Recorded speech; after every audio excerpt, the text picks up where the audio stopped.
Bienvenidos.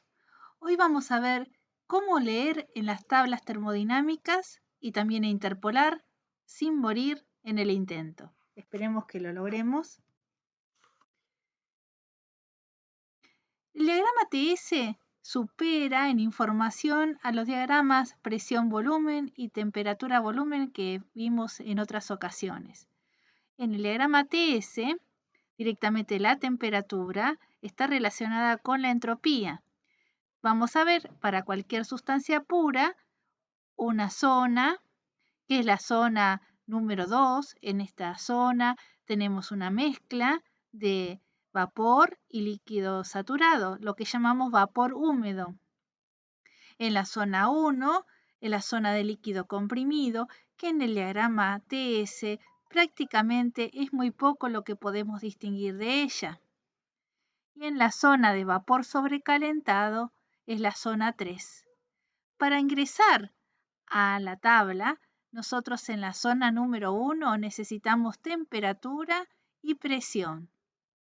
Para ingresar en la zona 2 necesitamos solamente un parámetro, o la temperatura o la presión, y debemos conocer el título o alguna otra información. Por ejemplo, el volumen de la mezcla o la entropía de la mezcla. En cambio, en la zona 3, tanto como en la zona 1, necesitamos la temperatura y la presión. Vamos a entrar con dos parámetros. Aquí dibujé justamente con esta línea amarilla la temperatura crítica, que es justamente el máximo punto de la campana de líquido-vapor o de coexistencia de las dos fases. En esa temperatura crítica va a pasar nuestra isobara crítica o nuestra presión crítica, así como querramos llamarla. Vemos cómo la dibujé. Empecé desde la base y fui sobre la línea de saturación del líquido saturado, llegué al máximo y aumento. De esta forma dibujo la isobara crítica. Ahora elijo otra presión que sea inferior a la presión crítica y la voy a dibujar de la misma manera. La pinté con azul para que se distinga. Voy a ir por la zona del líquido saturado. Llego a la temperatura que le corresponde de saturación a esa presión y voy a ir en forma paralela al eje de las entropías y bueno, luego va a tomar la forma de ascendente de toda isobara. Con esto quiero decir que la parte de líquido comprimido en los diagramas TS no se puede distinguir. Prácticamente es muy poco la información que podemos hallar de esta zona, pero sin embargo no es necesario porque nos podemos arreglar muy bien a pesar de no tenerla. Bueno, aquí vemos un diagrama TS que corresponde para el agua real y aquí llegamos a unidades de presiones muchísimo más altas que la presión crítica. Por eso se ve todo este ramillete de presiones. Ahora veamos cómo sería cualquier isobara. Va a salir desde el 0, viene la isobara en una determinada temperatura de saturación, es paralela al eje de las entropías y vuelve a crecer. Por supuesto, es para poder leer cuál es el valor de la isobara, lo que me va a convenir es leer la línea de cota, que generalmente se encuentra en esta parte del diagrama. Otras veces, en los bordes de la campana hay unas líneas o unos puntos que también me indican cuáles son las presiones. En este caso están puestas acá, estos valores. Tener el valor de la isobara es muy importante porque a partir de eso, en cualquier punto que nos encontremos, podemos hallar cualquiera de las propiedades. Saber interpretar un diagrama TS es de suma importancia para entender rápidamente los procesos que pueden ocurrir en cualquier sistema termodinámico. Pero fijémonos en un punto como este. En un punto como este, que sería en estado de vapor sobrecalentado, yo estoy ubicada en esa isobara que mostré recién. Bueno, voy a bajarlo un poquito y lo voy a poner acá. Y puedo hallar claramente la entropía, porque voy a leer en forma vertical y es lo que leo aquí abajo.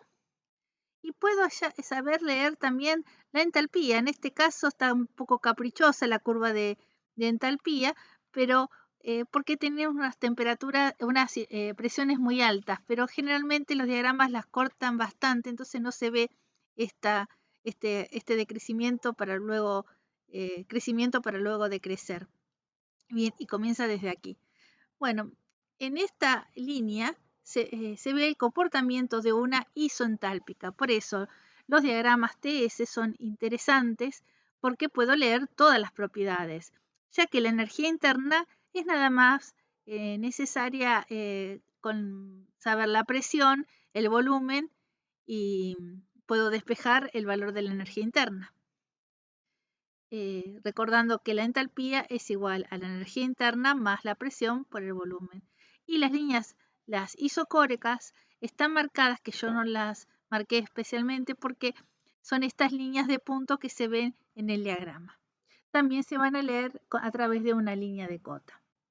La línea de cota de la isontálpica, cuando estamos fuera en la zona de vapor sobrecalentado, o sea, fuera de la campana, se leen en el lado derecho del diagrama. En este caso lo voy a leer acá, o sea que está 420 kilojoules sobre kilogramo. Ahora en ese punto que yo elegí. Ahora veamos dentro de la campana. Dentro de la campana, en un diagrama real, se observa el punto crítico, como ya lo habíamos hablado, y ustedes van a distinguir estas líneas, que son líneas que están, yo la marqué a una sola con un color verde, que son líneas de isotítulo. Por lo tanto, la línea de isotítulo que corresponde al líquido saturado es 0, la que corresponde al vapor saturado es 1, y todas las que están intermedias directamente es muy matemático, o sea que vamos a tener directamente, va creciendo hacia el lado del vapor saturado. Como verán, también están marcadas estas líneas azules a las que había llamado isoentálpicas. Dentro de la campana, la forma de las curvas es totalmente diferente a la zona de vapor sobrecalentado. La cota está sobre el eje de las entropías, no es el eje de las entropías, sino es una cota para la entalpía que está marcada especialmente en el diagrama. En este caso está señalado en este diagrama sobre la misma isoentálpica.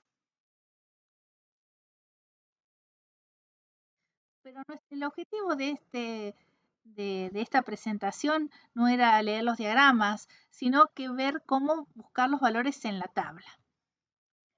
Bueno, entonces cuando estamos dentro de la campana, tenemos que buscar la tabla que corresponde a, por ejemplo, para el agua, a la condición de saturación. Entonces, acá vemos que dice agua saturada. Y vamos a entrar con un valor de temperatura y va a definirme la temperatura, la presión de saturación y de hecho se va a poder ver las otras propiedades. El volumen del líquido saturado, el vapor saturado, la energía interna del líquido saturado, la energía interna del vapor saturado y la entalpía del líquido saturado, la entalpía del vapor saturado, la entropía del líquido saturado y la entropía del vapor saturado. Ustedes van a ver que va a aparecer también esto que dice evaporación o HGL o HFL, también tanto para la entalpía como para la entropía, que sencillamente es la resta entre la entalpía del vapor y la entalpía del líquido o la entropía del vapor y la entropía del líquido. Si miramos la tabla, bueno, esta tabla está cortada en 200 grados Celsius y aparece una segunda página en el libro desde 205 hasta una condición que es 373,95 exactamente, corresponde a la temperatura crítica o ese máximo que habíamos visto en el diagrama TS. A la temperatura crítica le va a corresponder la presión crítica del agua, en este caso se va a ver, distinguir que, ¿cómo me doy cuenta que el último punto de la tabla es justamente las condiciones críticas? Porque como era un punto único, un máximo en la campana, el volumen del líquido saturado es igual al del vapor saturado, lo mismo que todas las propiedades. Y por eso las diferencias de energía interna, de entalpía y de entropía, que acá estaban marcadas como evaporación, acá siempre toman el valor de 0.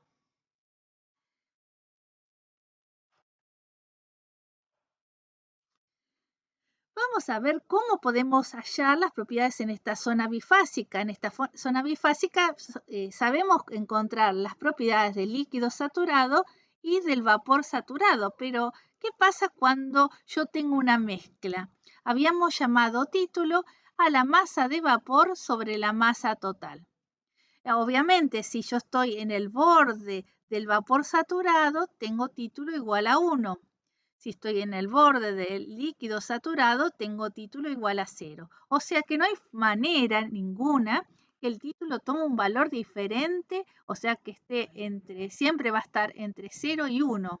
Si yo hago unos cálculos, si el título me da mayor a 1, quiere decir que evidentemente tengo algún dato mal anotado o está mal en el cálculo. Es imposible que un título me dé mayor que 1. ¿De dónde sale eh, em,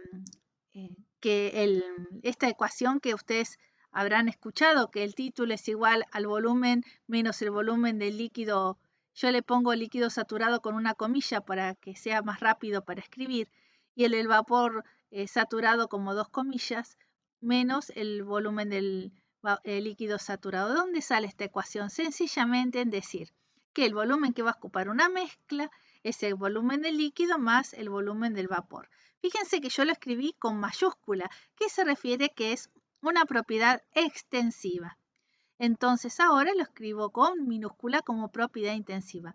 Volumen específico por masa, volumen del líquido saturado por masa de líquido, más volumen del vapor saturado por masa de vapor. Sencillamente lo divido a todo por la masa total. No le escribo masa total, le escribo masa directamente, pero ya sé que es la masa total. Bueno, por supuesto que en este miembro de la igualdad se va a eliminar la masa y acá me va a quedar masa de líquido sobre masa, masa de vapor sobre masa, y ya habíamos definido que masa de vapor sobre masa era el título.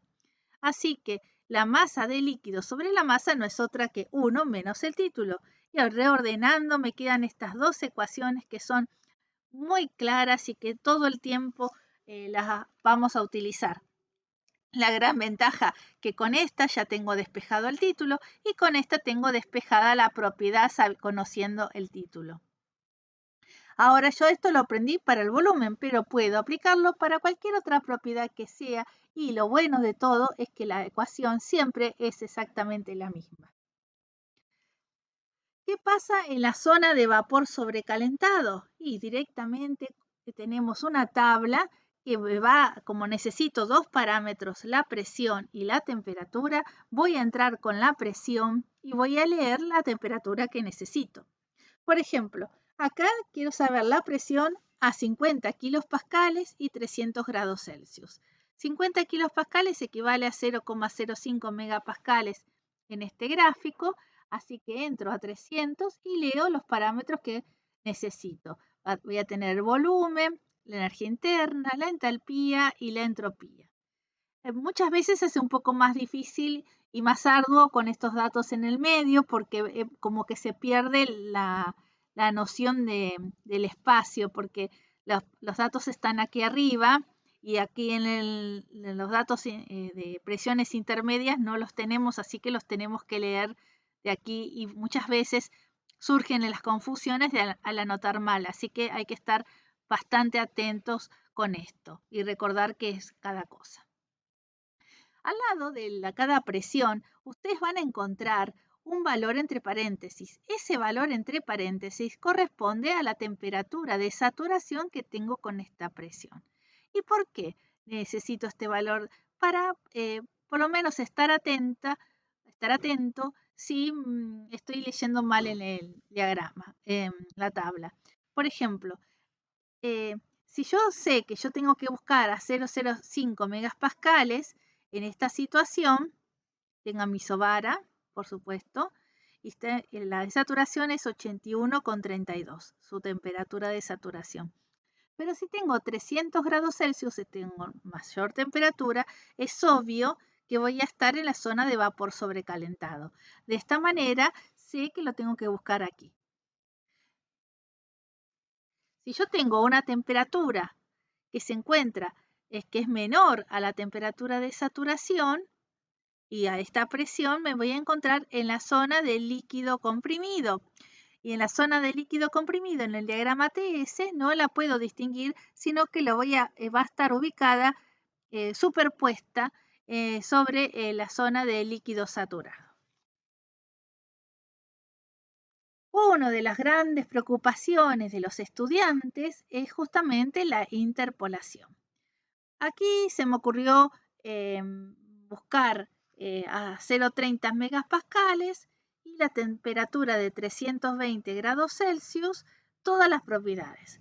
Bueno, lo primero que hago es buscar en la tabla de vapor sobrecalentado 0,30 megapascales.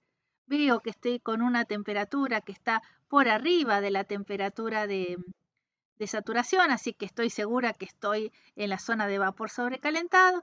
Busco 300 y no encuentro 320, encuentro 400. Entonces anoto los valores a 300 grados Celsius de todas las propiedades y los valores de todas las propiedades a 400 grados Celsius. Ustedes, si quieren, lo pueden chequear. Bueno, cuando empiezo a mirar, digo, ¿y ahora cómo resuelvo esto? Muy sencillamente, voy a hacer triángulos semejantes. En uno de los ejes voy a escribir, por ejemplo, el volumen, pero podría, ¿por qué no?, poner la temperatura. Es indistinto. Yo elegí poner en el eje X a la temperatura y en el eje Y al volumen. Empecé con el volumen. Bueno, entonces a 300 grados Celsius voy a poner el volumen que le corresponde, que leí de tabla, que es 0,87535. A 400 grados Celsius, el volumen que es 1,03155, que es este. Ahora me imagino que hay un triángulo entre estos valores. Es este triángulo que marqué con color azul. Entonces a 320 lo dibujé más cerquita de 300 que de 400. A 320 habrá un volumen que no sé, desconocido. Le puse un signo de pregunta y marqué un triángulo semejante al azul que está marcado con color rojo. Entonces analizo el triángulo chiquito, el rojo, que me dice este volumen, que es desconocido, B, menos el volumen inicial a 300 grados Celsius, que es 0,87535, sería la altura de este triángulo rojo, tiene que ser dividida sobre la altura del triángulo azul, que es la distancia entre 1,03155 y 0,87535. Entonces ahí analicé las alturas de los dos triángulos. Es indistinto poner al triángulo grande primero y al chico después, no hay ninguna diferencia. Y también podría haber sido que uno podría haber anotado 0,85535 menos B y también hubiese sido lo mismo. Yo elegí poner el punto incógnita primero para que sea más fácil el despeje. Y eso se los recomiendo porque cuanto menos cuentas tengamos, más rápido vamos a hallar nuestra solución.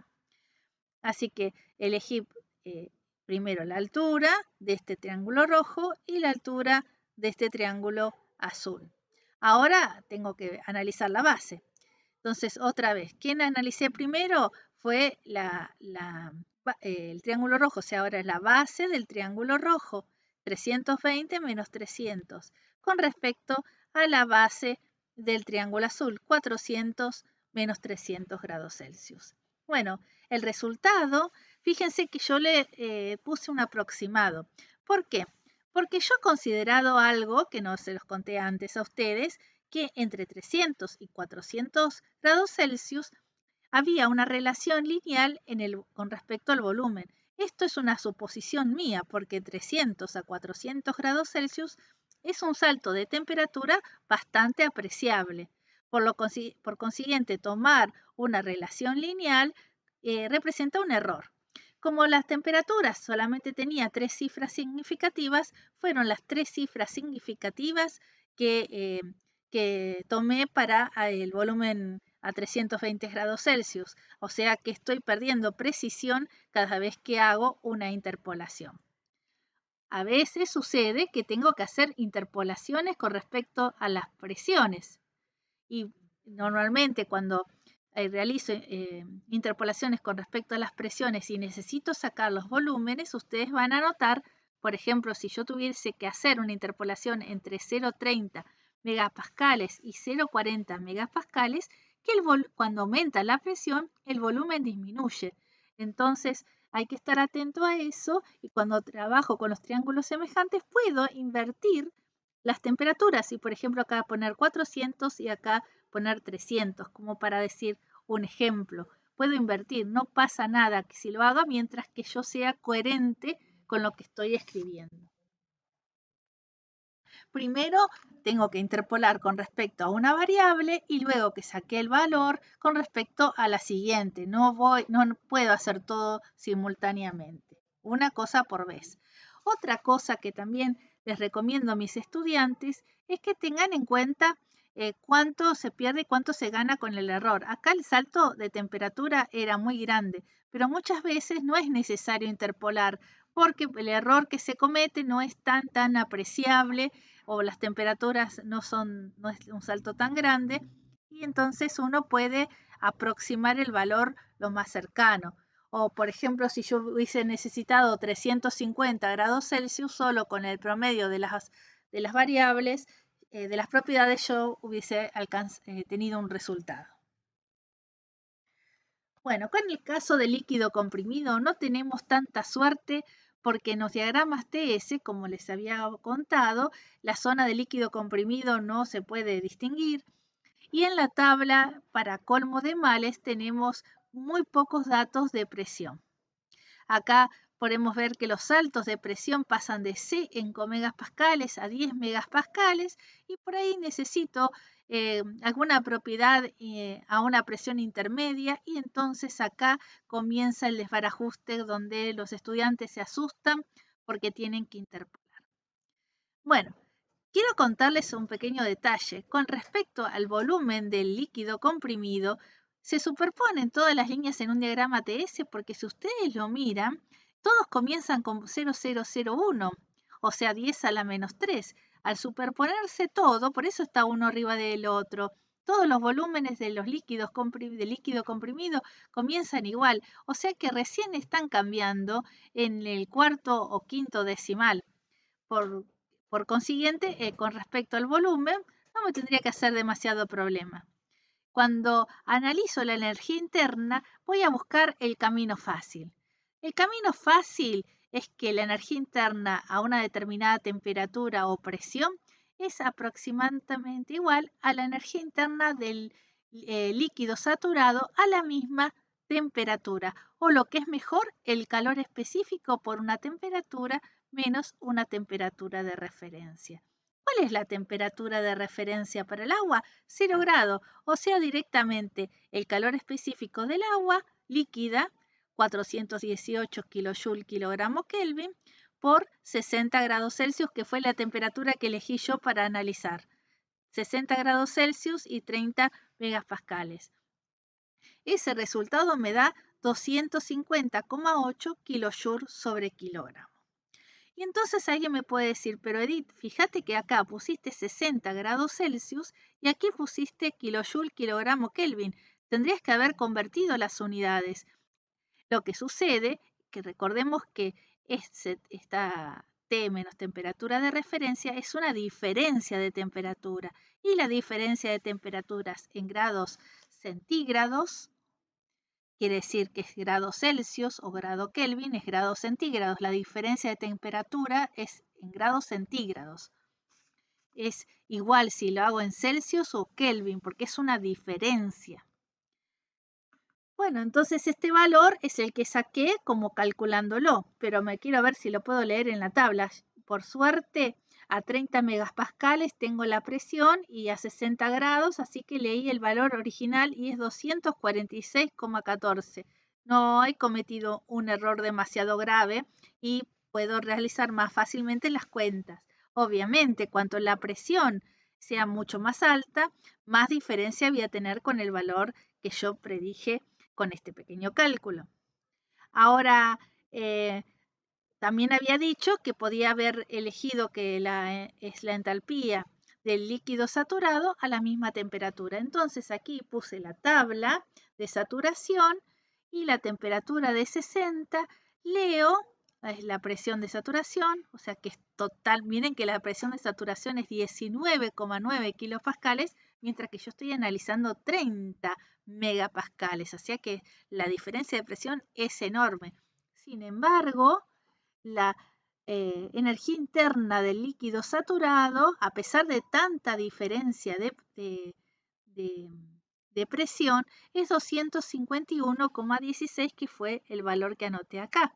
O sea, este fue el que calculé fácilmente y muy rápidamente para el agua. Este es el que leí en la tabla de saturación y este es el valor real. No me estoy alejando demasiado. Obviamente, la presión es bastante alta, entonces empieza a haber cierta diferencia. ¿Qué pasa con la entropía? Con la entropía puedo hacer el mismo criterio, elegir el mismo criterio. Si yo no tengo el valor o quiero hacerlo rápido, de la entropía a una determinada temperatura y presión para un líquido comprimido, puedo aproximarla a la entropía del líquido saturado a la misma temperatura. Y este es el valor 0,8156 y el valor del vapor saturado a la misma temperatura 0,8313, que lo leí de aquí de la tabla de saturación. O sea que como aproximación sirve muchísimo. Ahora bien, ¿qué pasa con la entalpía? Con la entalpía no puedo hacer lo mismo. Si lo hago por ahí cometo mucho más error. En la entalpía les recomiendo esto, hacer un análisis que dice entalpía es igual a la entalpía del líquido saturado a la misma temperatura más la diferencia de presión entre la presión y la presión de saturación por el volumen del líquido saturado a la misma temperatura. Esta ecuación surge directamente de haber analizado esta relación, que la energía interna a una determinada temperatura y presión es igual, aproximadamente igual, a la energía interna a la misma temperatura. De esta relación surge de la entalpía. Y para aquellos que les gusta el tema, se los recomiendo que lo demuestren para asegurarse. Pero me asegura mucho más el valor de la entalpía porque habíamos visto que la presión de saturación era muy baja con respecto a la presión que nosotros estamos trabajando, en este caso de 30 megapascales. Había hablado recién de la temperatura de referencia y me pregunto, para el agua todos tenemos claro que la temperatura de referencia es 0 grados Celsius cuando el título es igual a 0, o sea, el estado de líquido saturado. Ahora, en los refrigerantes, ¿cómo puedo descubrir el estado de referencia? Bueno, acá tenemos una tabla que es refrigerante 134A y puedo ver que a menos 40 grados Celsius la entalpía se le ha considerado el valor cero para el estado de líquido saturado. Líquido saturado, o sea, título igual a cero, temperatura menos 40 grados Celsius. Menos 40 grados Celsius no es el punto triple del refrigerante, es una temperatura elegida arbitrariamente y en esa se puso el valor cero. Otra tabla es la del refrigerante, el refrigerante 22. Aquí desde el mismo libro. También se eligió menos 40 grados Celsius y a la entalpía del líquido saturado se le tomó el valor de 0. Pero, ¿puedo combinar tablas de diferentes libros? Por ejemplo, este libro tiene, que es el libro de Shapiro, tiene para el refrigerante 134A, como habíamos dicho, la temperatura de referencia menos 40 grados y la entalpía valía 0 para el líquido saturado. Pero este otro libro tiene que la temperatura de referencia es 0 grados Celsius, pero el valor no es 0 para el líquido saturado, sino el valor arbitrario de 200. Sí, cambia un poco, ¿no? Porque pensar que en este consideraron a menos 40 0 y en este consideraron a 0 grados Celsius el valor arbitrario de 200. Y menos 40, fíjense que no es el valor 0, es 148,98. Entonces, ¿cómo se explica esto? Lo que, lo que sucede es que nosotros no podemos conocer exactamente el valor de una propiedad, sino que vamos a conocer la diferencia. Nosotros no conocemos la energía que tiene un sistema, sino conocemos la diferencia. Por eso me aparece el valor de una energía interna negativa, porque el valor de energía interna negativa significa que está por debajo del estado de referencia.